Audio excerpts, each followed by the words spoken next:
Je suis Robert Lawrence Kuhn et voici ce que je surveille. L'importance cruciale de la protection de l'environnement dans le 14e plan quinquennal de la Chine et dans la feuille de route à long terme du pays sur 15 ans jusqu'en 2035, lorsque la Chine entend devenir fondamentalement un pays socialiste pleinement modernisé, prospère, fort et démocratique, culturel, avancé, harmonieux et beau. Mais un pays ne peut pas prétendre être beau si son air, son eau et son sol sont gravement pollués. Aucun développement économique ne vaut le coût de la dégradation de l'environnement. Le développement durable est une exigence absolue pour que la Chine atteigne ses objectifs nationaux.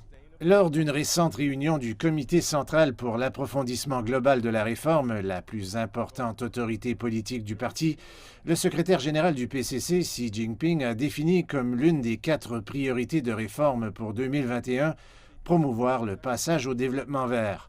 Dans le passé, le gouvernement chinois a toujours loué les idéaux d'un environnement propre, mais lorsque les entreprises réelles polluaient, il y avait des obstacles pour les faire cesser.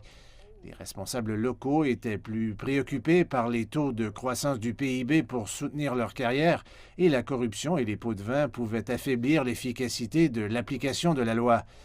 De plus, lorsque les entreprises étaient prises en flagrant délit, même si elles étaient énormes, les amendes étaient extrêmement faibles, une fraction de ce qu'il en coûterait pour arrêter la pollution.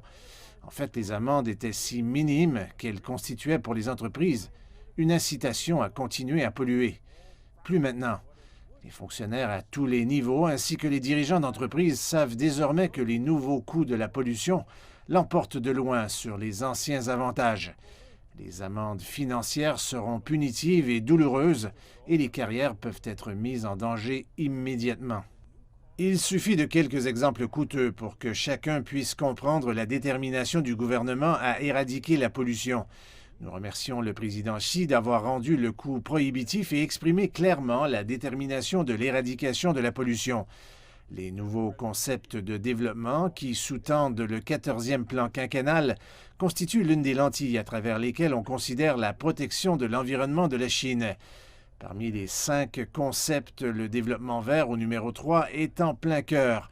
Le gouvernement n'a cessé d'avancer des directives pour chercher des percées du développement vert. D'ici 2025, les industries vertes seront développées de manière remarquable, les principaux polluants seront réduits progressivement et l'intensité des émissions de carbone diminuera visiblement, ainsi que les structures industrielles, énergétiques et de transport seront optimisées de manière significative. La proportion d'industries vertes a augmenté de manière significative et le niveau des infrastructures vertes a été élevé sans cesse. D'ici 2035, l'efficacité de l'utilisation de l'énergie et des ressources dans les industries essentielles et les produits clés ont répondu aux normes de classe mondiale. Les directives comprennent également la promotion de l'énergie éolienne et solaire et des infrastructures de gaz naturel, la limitation de la nouvelle capacité de production d'électricité au charbon, audit obligatoire de production propre, le contrôle des produits hautement polluants et énergivores, les subventions locales pour stimuler la consommation verte, la réduction du gaspillage alimentaire et la mise en place d'un système de classification des déchets. Mais les objectifs spécifiques ne sont pas encore détaillés. Ils doivent être précisés à l'avenir et je pense que ce sera très nécessaire. Je surveille de près. Je suis Robert Lawrence Kuhn.